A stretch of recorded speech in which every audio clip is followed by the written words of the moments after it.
I always ask viewers to like the video, share their thoughts, and tell me where they're watching from, but today, before I begin, I'm truly curious. Because this story, this memory, still feels like a quiet whisper that follows me everywhere. A moment I didn't expect. A moment that changed more than I realized. My name is Nora Hayes. I'm 29 now, but when this story begins, I was 26. I work as a nurse. I drive a decent car. I have a small apartment with a balcony that looks out at a quiet park. On paper, my life looks normal. But normal is a lie we tell ourselves when we don't want to explain the scars. Let me take you back. I grew up in a small town called Not the kind of town you see in movies with pretty main streets and friendly neighbors. The kind where factories close down and nobody leaves unless they join the military or get pregnant. My parents worked double shifts at a packaging plant. Their hands were always cracked. Their backs always hurt. They never complained. Not once. I was their only child, their hope. I got into a community college nursing program. Primera, worked part-time, at a diner. Studied in the back booth between midnight and 3 a.m. I believed hard work would pull us out. Primera, de ese young. I didn't know that life doesn't care about your beliefs. Then my mother got sick. It started with a cough, then fatigue, then tests, then words I couldn't pronounce. Cancer. Stage 4. I left school to take care of her. Temporary, I told myself. She died 11 months later. I held her hand. She weighed almost nothing at the end. 6 months after that, my father collapsed in a grocery store aisle. Heart. Suddenly. No goodbye. I was 26 alone. Drowning in medical bills and funeral costs. I sold the house. The one where I learned to walk. The one where we ate dinner together every night, even when there was almost nothing on the plates. I sold it to a stranger. I packed 2 suitcases. And I moved to Silverbrok. Big city. Bright lights. No memories. That was the plan. But Silverbrook didn't welcome me. The gaps in my work history scared employers. My savings disappeared faster than I could track. Rent was due. Food was a calculation. Sleep was a luxury I couldn't afford because every time I closed my eyes, I saw my mother's face. One morning, I found an eviction notice taped to my door. 30 days. That was all I had left. I sat on the floor of my empty apartment that night. The walls were bare. The refrigerator was empty. My phone had 15% battery and no one to call. I scrolled through job listings, like a ghost scrolling through its own obituary. Nothing. Nothing. Nothing. Then, I saw it. Companion, for elderly gentlemen, room and board included. Generous weekly salary, medical degree not required. Kindness and patience are required. I stared at the screen for an hour. 10 primera? Kayed, a formal voice answered. Whitfield residence. Interview Thursday at 10 a.m. Thursday came. I wore my only blazer. I pulled my hair back tight. My hands shook on the steering wheel as I drove to the address. The house wasn't a house. It was a mansion. Iron gates, perfect lawns. A driveway that curved like something from an old film. I parked my beat-up car next to cars that cost more than I would earn in 10 years. A man in a suit opened the door. Miss Hayes? This way, please. Mr. Arthur Whitfield sat in a quiet library. Old books. Soft lighting. He was fragile. An oxygen tube rested under his nose. His hands looked like parchment, but his eyes were sharp. Curious, alive in a way, his body, both. Was he asked me about my parents, about my favorite books, about why I wanted the job. I told him the truth, all of it. He listened without interrupting. When I finished, enoded once. You can start Monday. I walked out of that mansion with a job and a lifeline. The first weeks were simple. I helped him wake up, made his breakfast. I walked with him through the garden, read to him. In the afternoons, the staff handled his medical needs. The cook handled meals. The gardener handled the grounds. My job was simple. Be there. Listen. Make sure he wasn't alone. The house was enormous. 12 rooms. A ballroom that hadn't been used in decades. Hallways where footsteps echoed like whispers. Every Friday, my bank account changes. For the first time in months, I slept without fear. 6 months passed. Mr. Whitfield grew weaker physically, but stayed sharp mentally. He loved stories. He loved music. Loved talking about his late wife. She had been gone for years. He never remarried. One night, he invited me to the sunroom. Soft classical music played in the background. He looked at me with gentle eyes. "You've brought light back to this house," he said. I smiled. Didn't know what to say. Then he leaned forward. "I have a proposal." My stomach dropped. He explained slowly. Carefully. He missed beauty. Missed youth. Cannot missed art and movement. He wanted me to perform simple dance routines for him once a week. Nothing inappropriate. Just music, movement, presence. "I want to see someone alive," he said. "I want to feel less alone." He said the salary would double meant paying off debts. Triple meant a down payment on a home. Triple meant never seeing an eviction notice again. That night, I stared at the ceiling. I thought about my parents. Te bills. Te. Fear. The way my mother looked at me before she died, like she was sorry she couldn't stay. The next morning, I knocked on his study door. "I'll do it," I said. He nodded. Soft smile. "Thank you, Nora." The first performance was scheduled for Saturday night. I was terrified. I chose simple music, wore a modest dress, told myself this was art, movement, companionship. The ballroom was lit softly. He sat quietly in a chair. His eyes were soft, distant. When the music ended, he clapped once. "Beautiful," he whispered. He handed me an envelope. That night, I cried into my pillow. Not from shame. Not from pride. From relief. I thought I was in control. I had no idea how deeply this decision would change me. The money changed everything. At first, I tried to pretend it didn't. I told myself I was still the same girl who packed 2 suitcases and prayed for a miracle. But when your bank account stops blinking red, when grocery shopping stops being a math problem, when rent becomes a routine instead of a fear, something inside you shifts. And not always for the better. Every Friday, the deposit arrived. Every Saturday, I performed. Mr. Whitfield never crossed any lines, never made me feel uncomfortable. He sat in silence, listening to music, watching me move across the room like I was a painting in motion. Sometimes, he closed his eyes. Sometimes he smiled like he was remembering something he had lost long ago, and I repeated to myself, "This is art. This is companionship. This is survival." 6 months in, I paid off all my credit cards. 1 year in, I bought a reliable used car. By the 2nd year, I was pre-approved for a condo. I used to walk past real estate offices and laugh at the idea. Now, agents called me Miss Hayes and handed me brochures like I belonged there. But every achievement came with a weight, a quiet pressure in my chest. The mansion became familiar. The staff knew my routines.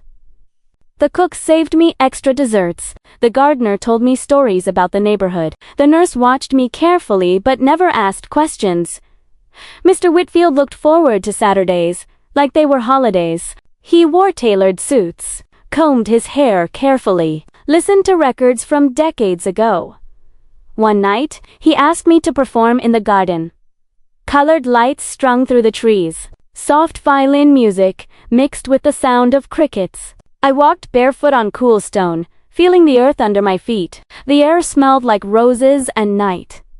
When the music ended, He looked at me with teary eyes. "You remind me of my wife," he said quietly. "She loved to dance. A knot formed in my throat." "I'm honored," I whispered. That night, I lay awake staring at the ceiling. I wasn't just an employee anymore.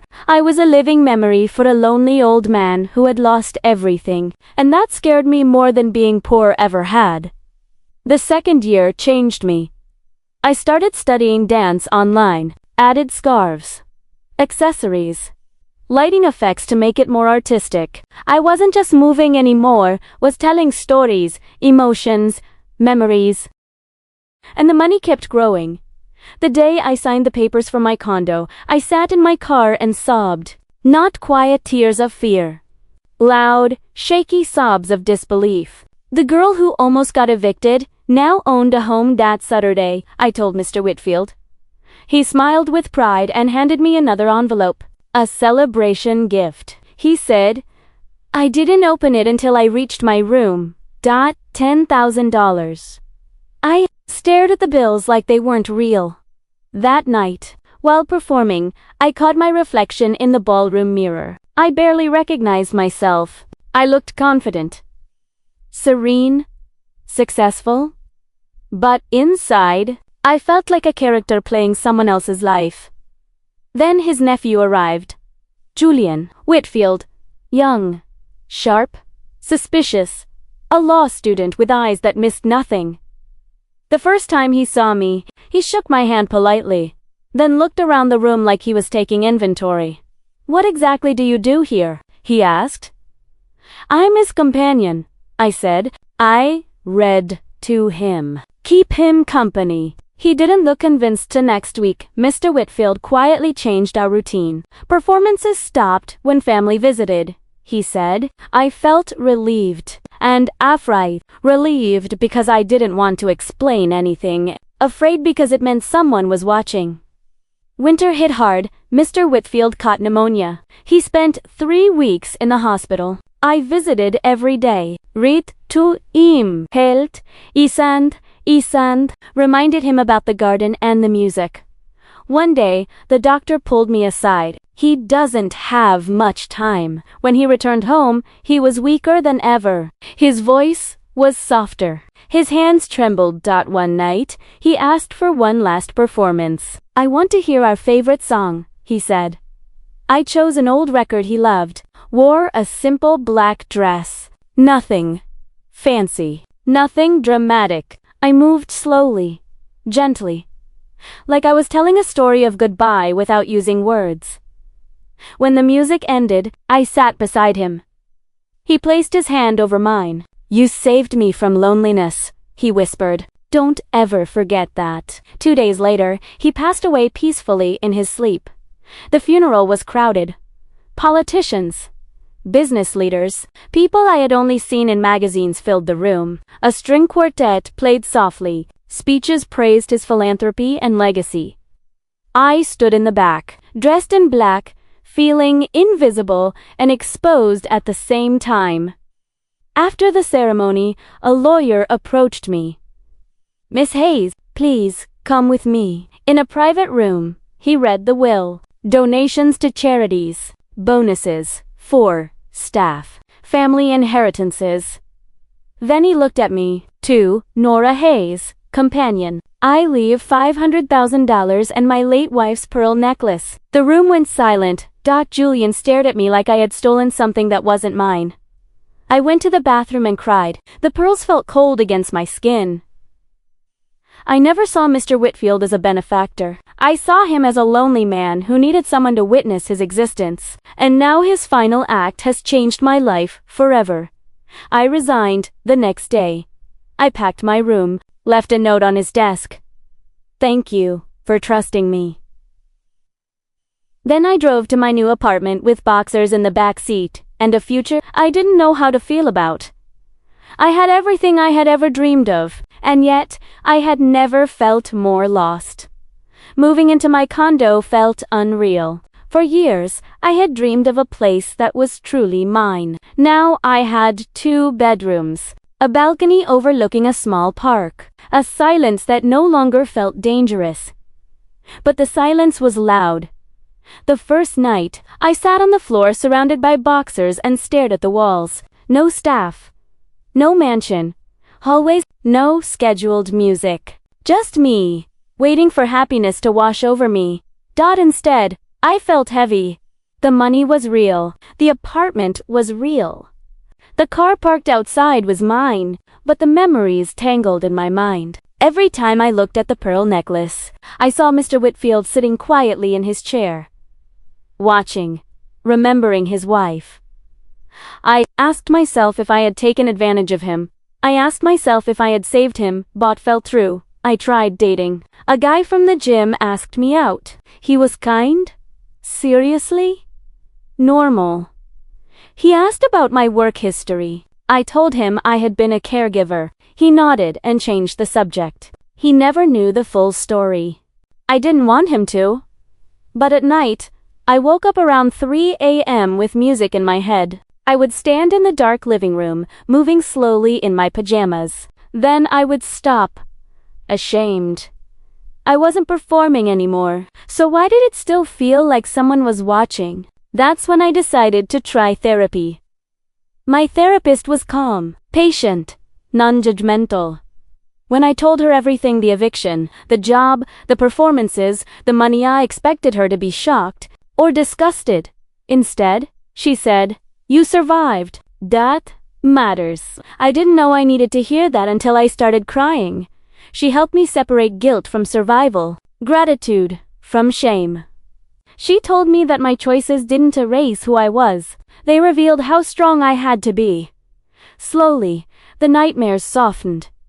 I wanted to give something back, so I started volunteering at a senior center. I read books to widows, played board games, listened to stories of lost loves and forgotten dreams. One woman held my hand and said, "You have kind eyes." I almost broke down in front of everyone. That day, I realized something. Loneliness is one of the quietest pains in the world, and sometimes, just showing up is a gift. With the inheritance, I went back to school, finished my nursing license. 1 year later, I started working at a children's hospital. The kids called me Miss Nora. They drew me pictures of dinosaurs and superheroes. Their parents thanked me with tired smiles. Teas felt real. This felt right. But I still kept the pearls in a cedar box. I wore them once to a charity gala. I looked in the mirror and almost saw Mr. Whitfield behind me, smiling proudly. I took them off before leaving the house. Some memories are too heavy to carry. My friends always asked how I could afford a condo so young. Inheritance, I said. It was half true. Easier to explain. Everyone nodded and moved on. 3 years after leaving the mansion, my life looks normal on the surface. I'm 29 now, a charge nurse. My condo mortgage is half paid. I drive a hybrid SUV. I take solo vacations and walk trails where no one knows me. Once, I stood under a waterfall in Tennessee and screamed everything I had held inside for years. Fear, gratitude, shame, relief. The water swallowed it all. Then I met Mark. He's a teacher, quiet, thoughtful. We met at a library book sale. On our third date, I told him everything. I expected him to walk away. He didn't. He took my hand and said, "You did what you had to do. Now I see who you are. Let's go slow." Some stories require patience. I still dance sometimes. Not in ballrooms. Not for money. Not for anyone else. Just in my living room. Blinds, close, music, low. I raise my arms. Sway. Laugh when I lose my balance. When the song ends, I bow to the couch like it's an audience. It's silly. It's freeing. It's mine. The mansion is a locked room in my memory. I don't visit it often. But, when I see a scared girl who chose survival over pride, and I don't hate her. I thank her, because she's the reason I'm here. If you're watching this and you're at the bottom, I want you to hear this clearly. Your worst decisions do not define your whole life. They shape you. but you still get to choose what comes next. Survival is not shameful. Healing is not instant. Forgiveness, especially your own Tegstein. If this story touched you, tell me in the comments, what is the hardest thing you've ever done to survive? And if you want more raw, real stories like this one, subscribe. Because sometimes the people who save us aren't heroes, they're just lonely. And sometimes, the people we save are ourselves.